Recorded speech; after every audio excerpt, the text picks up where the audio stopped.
E aí, tudo bem? Prazer imenso em estar com você em mais um Tá Rolando, o seu resumo semanal com as notícias da universidade. Acompanhe comigo os destaques desta semana. Unidade de imagem do Hospital Universitário da UFJF recebe investimento de quase 10 milhões de reais. O UFJF participa de campanha para combater o sedentarismo. Universidade recebe gravações de documentários sobre o sequestro da Rua das Margaridas. Coral da UFJF celebra 60 anos com exposição no Fórum da Cultura. Música toma conta do Auditório Geraldo Pereira na posse da nova direção do IAD. Vem comigo que começa agora mais um Tá Rolando na UF.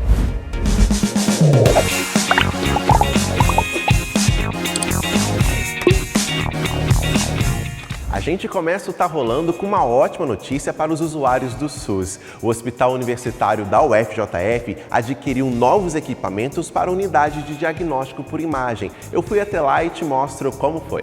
O Hospital Universitário da UFJF, vinculado à HU Brasil, passa por uma modernização importante na área de diagnóstico por imagem. Desde o segundo semestre de 2025, foram investidos cerca de R$ 9.700.000 em novos equipamentos e infraestrutura necessária para a instalação. Nós temos duas missões aqui que consideramos nobres. Cuidar com qualidade. A outra, eu como professor, tenho o viés de achar essa mais nobre, ensinar. Nós somos um hospital que atende a um princípio basilar do Sistema Único de Saúde, que é formar recursos humanos. Então, esse ganho tecnológico no setor de imagem vai atender esses dois anseios. Eu vou trazer mais agilidade e com isso eu consigo reduzir a fila do nosso usuário, eu consigo mais precisão diagnóstica, tendo mais precisão eu vou ter um tratamento mais assertivo, e eu vou poder realizar, inclusive, novos exames. Entre as novidades estão um tomógrafo de última geração, raio-x telecomandado, aparelhos de ultrassonografia e um equipamento de densitometria óssea. Parte dos equipamentos já estão em funcionamento e outros devem começar a operar nos próximos meses. Equipamentos como esse representam um avanço importante não só na tecnologia, mas principalmente na qualidade do atendimento. Com maior precisão nos exames, os diagnósticos são feitos de forma muito mais rápida, o que impacta diretamente no tratamento dos pacientes aqui do HU. O investimento também melhora a experiência de quem precisa do atendimento. A dona Orlandina é paciente do HU e veio realizar uma biópsia guiada por tomografia nos pulmões e veio acompanhada da filha, Andresa. Com a chegada dos equipamentos para a realização do exame da mãe, será possível um melhor tratamento com mais segurança e eficiência. Eu avalio os serviços aqui da HU muito bom. Minha mãe já fez outros acompanhamentos aqui também, tanto pulmonar quanto gástrico também. Os médicos são muito atualizados, tem os acadêmicos também. Então é um acompanhamento muito amplo, porque várias pessoas vê os exames dela e dá mais segurança para a gente também. Nós somos referência para aproximadamente 2,5 milhões de habitantes. São 94 municípios que utilizam o nosso hospital. Então, você tendo um diagnóstico mais preciso, você vai ter uma escolha terapêutica para o paciente melhor. Então, a gente realmente está agregando qualidade, não só quantidade de exames. Está agregando qualidade para essa população enorme que utiliza o nosso hospital. O novo tomógrafo permite exames mais detalhados, inclusive com sincronização dos batimentos cardíacos. Já os aparelhos de ultrassom contam com tecnologias que ajudam a analisar com mais precisão órgãos e tecidos. Isso representa um ganho significativo tanto para o hospital, lembrando, né, que a gente é um hospital universitário, então a gente tem um ganho para os acadêmicos, a gente tem um ganho para os profissionais que trabalham na unidade, representa um ganho para a nossa residência, né? Eu acho que o aspecto mais relevante é um ganho para toda a população da cidade de Juiz de Fora, né? O HU da UFJF também se destaca por ser o único hospital da rede SUS em Juiz de Fora a oferecer por meio do tomógrafo o exame de angiotomografia de coronárias, que utiliza a tomografia computadorizada e contraste iodado para visualizar as artérias do coração. Além disso, por meio do raio-x telecomandado, o paciente consegue realizar o exame de fluoroscopia, que, diferentemente do raio-x específico, permite observar o movimento dos órgãos, fluxo sanguíneo e guiar procedimentos cirúrgicos com alta precisão. É muito gratificante o HU investir isso tudo e a gente ter realmente um serviço que vai se despontando, né, indo para uma qualidade superior, porque isso traz benefício para os pacientes, como eu disse, é uma função social de ofertar esses tipos de exame para os pacientes, além de treinar os nossos residentes em aparelhos melhores, vem se criando essa concepção de que realmente a radiologia necessita de investimento para ela ficar realmente e ofertar o que tem para ofertar. Você sabia que abril é o mês do combate ao sedentarismo? É a campanha Abril Verde. A UFJF promoveu uma série de atividades para motivar as pessoas a praticarem exercícios físicos. A programação da campanha Abril Verde na UF movimentou o campus em Juiz de Fora. Teve caminhada no anel viário, além de outras atividades físicas, como aulas de yoga e dança na Praça Cívica. A Faculdade de Educação Física e Desportos e a ACE Júnior, empresa júnior da FAEFID, organizaram um evento. Foi nos dias 24 e 25 de abril. Você se lembra do sequestro da Rua das Margaridas? O caso parou o Juiz de Fora no início dos anos 90. E um novo documentário vai contar essa história. Parte da obra foi gravada na Faculdade de Comunicação da UFJF. Quase 40 anos depois, essa história gera reflexão sobre o papel da imprensa e o trabalho dos jornalistas. Acerta a luz, prepara o microfone. Tudo pronto? É hora de gravar. A Faculdade de Comunicação serviu de locação para o documentário 12 Dias. A obra é uma reconstituição do sequestro da Rua das Margaridas, caso policial que aconteceu em Juiz de Fora e chamou a atenção da imprensa nacional para a cidade. Agosto de 1990. 5 detentos da penitenciária Nelson Hungria, em Contagem, matam um agente penitenciário e fazem 9 reféns. Após negociações, os presos saem em um carro forte, com 4 policiais militares. Um deles é o coronel Edgar Soares. No dia seguinte, o grupo chega a Juiz de Fora e estaciona o carro forte na Avenida Rio Branco. Eles exigem armas e um outro veículo. A fuga continua pela BR-040. Depois, o grupo retorna e, na altura do bairro Salvaterra, os detentos fazem novos reféns. De volta a Juiz de Fora, os sequestradores e os reféns chegaram até este endereço. Bairro Novo Horizonte, Rua das Margaridas. Os detentos invadem um sítio, que se torna o palco do sequestro pelos dias seguintes. Os reféns são liberados de forma gradual. O último a sair é o coronel Edgar, da PM. É quando o sequestro chega ao fim, depois de 12 dias, em setembro de 1990. Os detalhes desta história estão no documentário. A gente está falando de um Brasil de 1990, de uma polícia que está vindo bem recente da redemocratização, de um estado que estava começando a ter penitenciários de segurança máxima e hoje é o maior estado, que tem mais penitenciárias no Brasil, é Minas Gerais. Então entender esse cenário carcerário, que foi todo o estopim, para o sequestro separado aqui em Juiz de Fora, fez parte desse estudo também. Fernanda é pesquisadora do documentário. Ela conferiu mais de 1000 páginas de processos, além de jornais da época do sequestro. A previsão é que o filme seja lançado em 2027, junto com um livro sobre o caso. Profissionais da imprensa, entre outros envolvidos com o incidente, são ouvidos pela produção. Eu era uma criança na época, então não vivi isso na pele, não senti, não tenho memórias disso. Mas é um sequestro que marcou demais a geração, principalmente dos nossos pais. Quando eu fui começar a estudar mais e ter contato com esses personagens dessa história, ficou muito melhor para mim de pesquisar, porque eu fui descobrindo várias camadas, do que o jornalismo diário, aquele factual ali do dia a dia, não conseguia cobrir. Então, a partir do momento que eu comecei a levar a pesquisa para outros personagens, até para Belo Horizonte e tal, eu comecei a descobrir uma história que era muito maior. Álvaro Americano é um dos jornalistas que estava na Rua das Margaridas naquele inverno de 1990. Hoje, professor da Facom, Álvaro trabalhava na TV Tiradentes, antiga afiliada do SBT, e na editoria de polícia do jornal Tribuna da Tarde. Ele também deu depoimento para o documentário.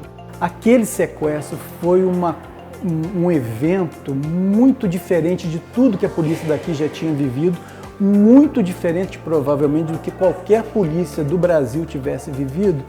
Então não havia muito protocolo em relação a isso. Lembro do tiroteio final, pouco antes dos sequestradores se entregarem, que foi também uma situação limite. A gente achava que os sequestradores iam se entregar, eles não se entregaram, eles quiseram sair, houve um tiroteio enorme. E depois a saída do coronel Edgar, que foi uma hora muito emocionante por vê-lo sair com vida, sem estar machucado. Quase 40 anos depois, o trabalho da imprensa também é tema de reflexão. Para Álvaro, um dos momentos mais marcantes é quando a imprensa entra no cativeiro com autorização da polícia.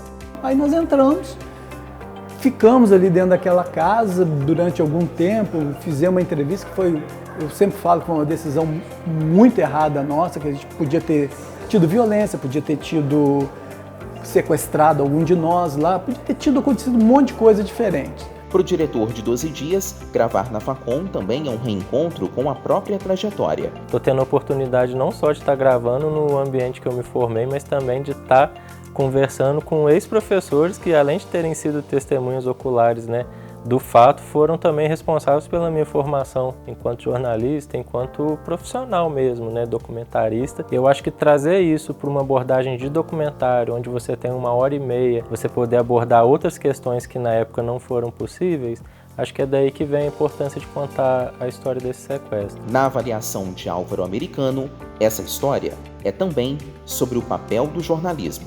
Eu sempre achei que a gente deveria ter conversado mais sobre esse sequestro da Rua das Margaridas. Nós tínhamos informações, passamos as melhores informações, mas houve momentos em que, por exemplo, quando nós entramos na casa, nossa profissão está ali para reportar, para mostrar. Nós somos historiadores do tempo presente, mas nós não somos parte da história. E a gente tem que ter muito cuidado, porque nessas situações limite, dependendo do jeito como a imprensa atua, pode causar morte, ferimento, não só do próprio jornalista, como das pessoas que estão envolvidas. O coral da UFJF completa 60 anos em 2026. Uma exposição sobre as 6 décadas de história ficou em cartaz no Fórum da Cultura no mês de abril. E se você não conseguiu visitar, não tem problema. A gente convidou a regente do coral para ser a nossa guia em um tour virtual. Acompanhe.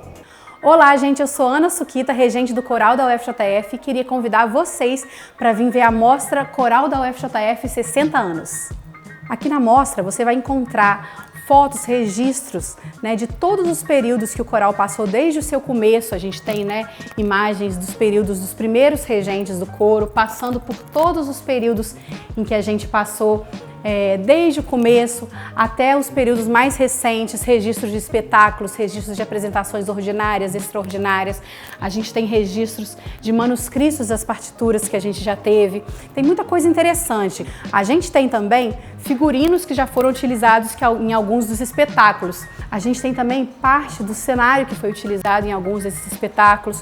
Outros elementos cenográficos também muito interessantes que foram utilizados. Além de tudo isso, a gente tem também alguns dos panfletos, né, dos vários espetáculos que a gente apresentou para a gente poder ver. Aqui junto dessa televisão, onde a gente consegue ver parte dos espetáculos apresentados pelo coro, a gente tem a discografia, os discos que a gente já conseguiu gravar. Quem sabe não vem mais coisa por aí no futuro, não é mesmo? E em breve a gente vai ter isso no Spotify, fica de olho, hein, galera? Quando o coro completou 40 anos, a gente viveu um momento muito marcante. Foi um momento que a gente foi oficialmente incorporado ao UFJF. Nesse espaço você confere alguns prêmios e medalhas nacionais e internacionais do coral da UFJF. E nesse espaço a gente destaca os preparadores vocais e regentes ao longo do tempo, do qual eu faço parte.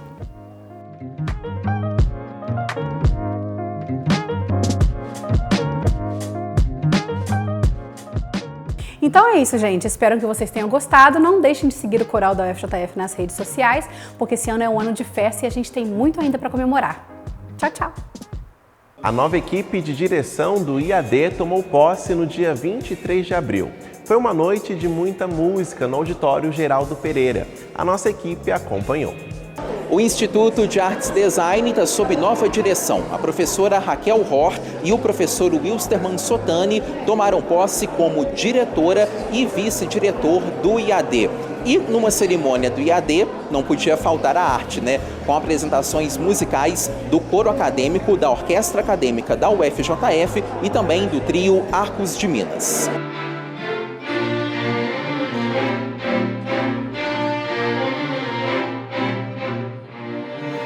A expectativa é das melhores, né? O IAD esse ano completa 20 anos da sua fundação e durante esse período a gente viu que o Instituto cresceu muito. Atualmente nós temos 7 cursos, então a gente tem produzido muita coisa interessante, tanto em termos de pesquisa quanto na parte também cultural da cidade. Juiz de Fora é uma cidade que tem muitos espaços culturais, a maioria deles pertencentes ao FJF, e o IAD, na verdade, é o motor que está por trás de toda essa produção cultural que a UFJF entrega para a sociedade.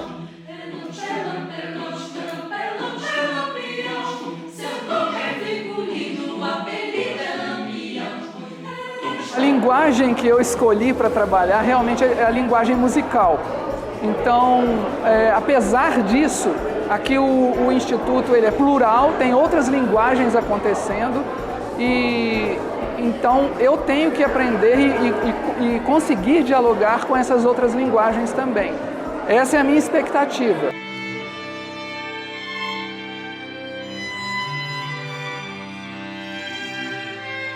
Aquela sensação clássica de ter feito o que foi possível, de dever cumprido, essas bem clichê talvez, mas a gente conseguiu aqui com o trabalho com os colegas aqui, com muito diálogo também com a administração central, a gente conseguiu levar isso numa boa.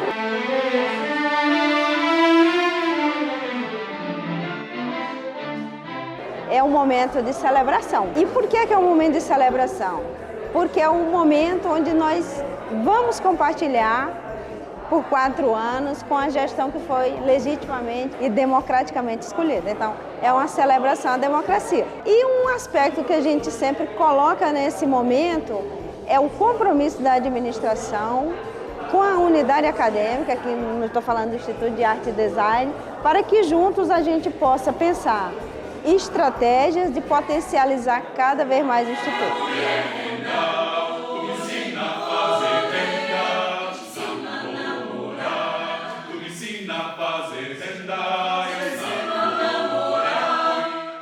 E você já notou que a gente está na Galeria Guaçuí, no IAD? É a mostra Pessoas Possíveis, do coletivo Artes EN. As obras retratam figuras anônimas e conhecidas com um traço comum: a capacidade de inspirar quem está ao redor. E eu fico por aqui. Beijos, beijos e até semana que vem.